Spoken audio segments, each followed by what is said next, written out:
Welcome to the Real News Network. I'm Paul Jay in Washington.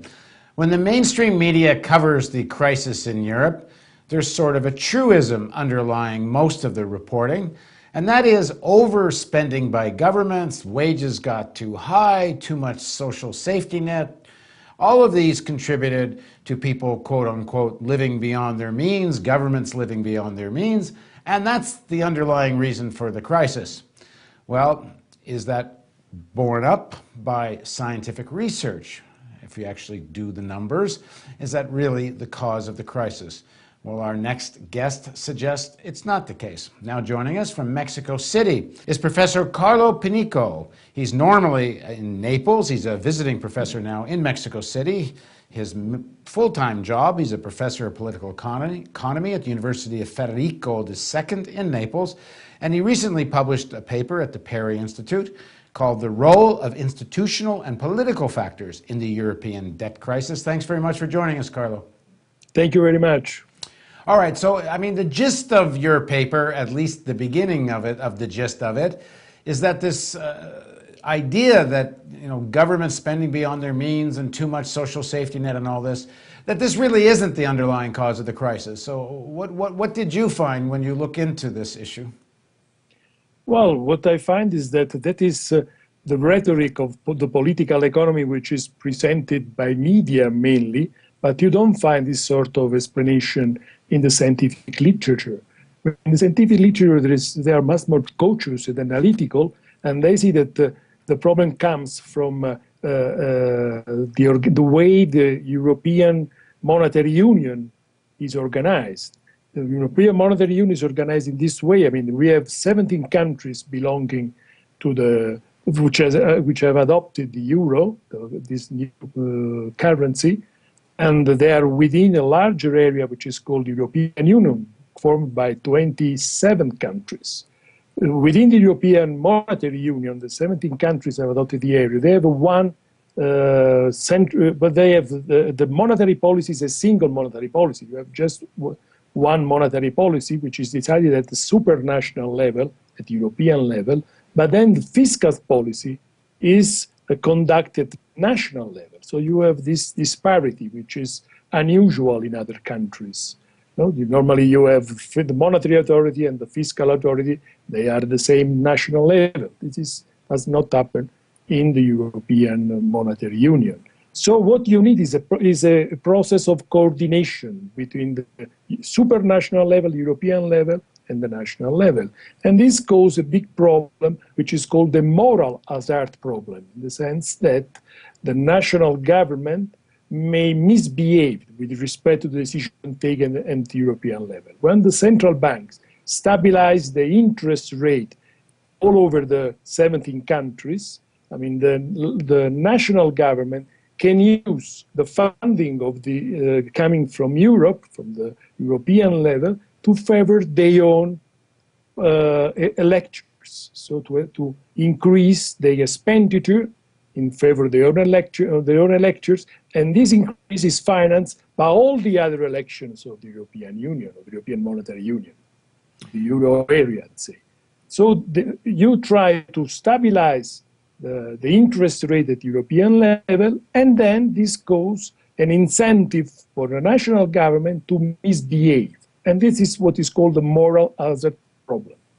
And this is the main cause of all this situation. Now, but when you say misbehave, there's different definitions of what that is and who misbehaved, in the sense that this structured favored Germany for many years. They were able to export to the rest of Europe at a time when they didn't mind that there was debt building up and such in these countries, because it gave Germany a great market. And now that this thing is starting to go into crisis, now instead of sort of Germany willing to sort of pay the piper, if I understand it correctly, they want to shift the consequences of this crisis back right into the countries that they were profiting from their exports. I mean, is this part of the question? This is part of the question, because all the countries of the European Monetary Union have benefited enormously from the fact that they put together their currency and participated in this new experience of a single currency, of the euro.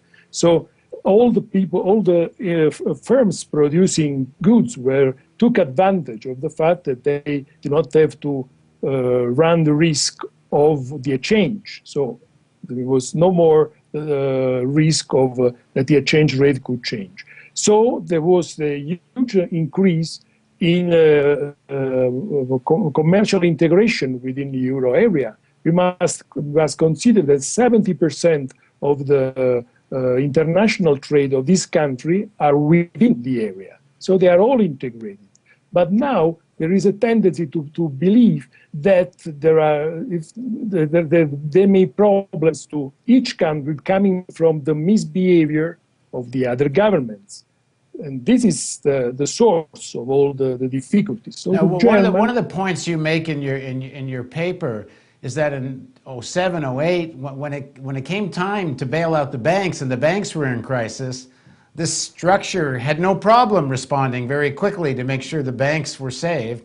When it came time to deal with the sovereign debt crisis and the sort of sovereign raiders that were, forcing the interest rates up on the bond issues from the various countries, now all of a sudden this structure doesn't want to respond. Yes, you are exactly you are right on this point. I mean, when there was the start of the financial crisis, both in 2007 in August. I mean, the European Central Bank responded immediately in less than half an hour by playing its role of lender of last resort to stabilize the interest rate into interbank markets. Then, I mean, the ECB has done it again, spending a huge amount of money to always to play this role of lender of last resort for the banking system after the breakdown of the Lehman Brothers. What is happening now that since, the speculative attacks have been against the government securities, the government bonds, the ECB is not acting in the same way. I mean, the ECB is not playing the role of lender of last resort. Is not trying to stabilize the interest rate on these bonds, and this is its duty because the central bank must operate in such a way as to avoid any disruption of the transmission mechanism of monetary policy. And the central bank, the European Central Bank, is not doing that. Now, I take your point about the structural issue of this kind of supranational bank without actually being able to control individual countries' monetary policy and such. But isn't there something else happening here, which is that the European, or at least the majority of the European financial and political elite, they think it's in their interest to drive these countries into crisis for some time. Some people make the argument it's about breaking the back of the sort of social safety net, the European welfare state, to develop the conditions for much more privatization, as what's going on in Greece. That there's an agenda here, that it's not just a structural question. Listen, they think that's different, but they are wrong because we have already seen this kind of experience. I mean, what is happening in Europe nowadays is exactly the same thing that happened in Latin America and the East Asia during the 80s and the 90s. I mean, the government of Latin American countries were issuing their debt in a currency they could not control, like Greece, Spain, Portugal, Ireland are doing within the euro area. They issue bonds in the euro, and they do not control the issue of euro because this is controlled not by their own national banks, it's controlled by European central banks. So the European central banks must act in a way that, as any other national central banks in the world, like the Japanese central bank, like the Bank of England, like the Federal Reserve. I mean, Japan has got a ratio between government debt and the GDP, which is over 200%, but they do not attack Japan because, the financial speculators know that if they attack Japan, the national bank, the central bank of Japan, will react and stabilize the interest rate. whereas the European Central Bank is not doing that. Well, if you listen to some, certainly you find Greeks that argue this, but other people in some of the other European countries are saying that what's happening is primarily German national interest is being served through the European Central Bank, and I guess maybe to some extent France. But the other countries, it's not their national interest that's being served, and maybe, and it's certainly this argument's being made most powerfully in Greece, the answer is get out of the Eurozone because it's never going to serve your national interest. What do you make of that? Well, I think it's almost impossible to go out of the Eurozone. And so we must all be inside it. And the interest of the Germans, the interest of the French, is that we must grow all together.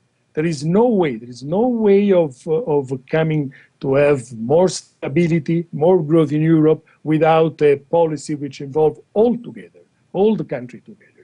So if we keep having this attitude that every country wants to punish the other because they do not have confidence in the other, this is not going to work. This is going to create more and more crises, like, the policy that were implemented in Latin America create huge problems, huge catastrophes, like in Argentina in 2001 and 2002. It's exactly the same mechanism that is working there. We must understand in Europe that we must all grow together and avoid this conflict. This national conflict at present are paralyzing the European Central Bank because they reflect inside the governing bodies of the Central Bank, of the European Central Bank. And it's happening exactly the same thing that was happening in the United States in 1929. The Federal Reserve was paralyzed by the conflicts between the national interest inside the Federal Reserve. And then there was the tremendous collapse of Wall Street and the Great Depression that came out of that. It is exactly the same situation. You would think that's rather obvious to the people controlling the European Central Bank, which primarily the German elites, but they don't want to change the course. They are right if the situation, the institutional organization of the Euro area keeps going like it is, because we have a problem of moral hazard, as I said at the beginning. We must make sure that if the European Central Bank stabilizes the financial market and the security market, the sovereign security market, we must have a perfectly working, efficiently working system of coordination of policy among different nations. This is possible. This can be done. As a matter of fact, what we had in place, the coordination problem, which was based on two different tools. On one side, what are called the soft coordinating regimes, are tools like multilateral surveillance, and on the other side, the stability and growth path. The multilateral surveillance was working and working well. What was not working well was the stability and growth path. We must reform the stability and growth path to create the condition of enforcement of the decision taken at European level when they are then passed to national level. But they seem more intent on creating conditions to drive down wages and have, a race to the bottom kind of competition between countries to see who can have the least wages and the weakest social safety net. That seems to be what they seem to want. Yes, but this is a great mistake. If they keep on going like that, there is a vicious circle that drives the economies down. Not only the Greek economy, the Italian economy, the Spanish economy, but all the economy of the euro area. They're integrated by the strong ties that they have on external trade, on their exports among themselves. So this is already happening. As a matter of fact, since the last trimester of 2011, even Germany has gone into depression, and this is going to worsen. The only solution is to grow, and to grow we must stabilize the security market, the government security market, and this is a task of the central bank, the European Central Bank. At the same time, we must make sure that we are not going to have tricky behavior by the national authority, by the national government. There are two tools. There is the way of doing that. We can implement it. As a matter of fact, the moral hazard problem exists also for the banking system, but they do not withdraw the financial lender allowance. Yeah, I mean, that, of course, yeah, the banks can misbehave all they want, and they get bailed out. We're going to... Yeah, go ahead. We got just your final thought. Yes, I mean, the regulation system we have for government, what is called the coordination, the policy coordination tools that we have worked well during the last 20 years. Government and the discipline, whereas the banking, the administrator of the managers of the bank have not been disciplined by the financial regulation we have in the last 20 years. Now, the finance sector can misbehave, and then the governments bail them out, and now the problem's supposed to be the governments. Exactly. Thanks very much for joining us, Carlo. Thank you. Bye-bye. And thank you for joining us on the Real News Network.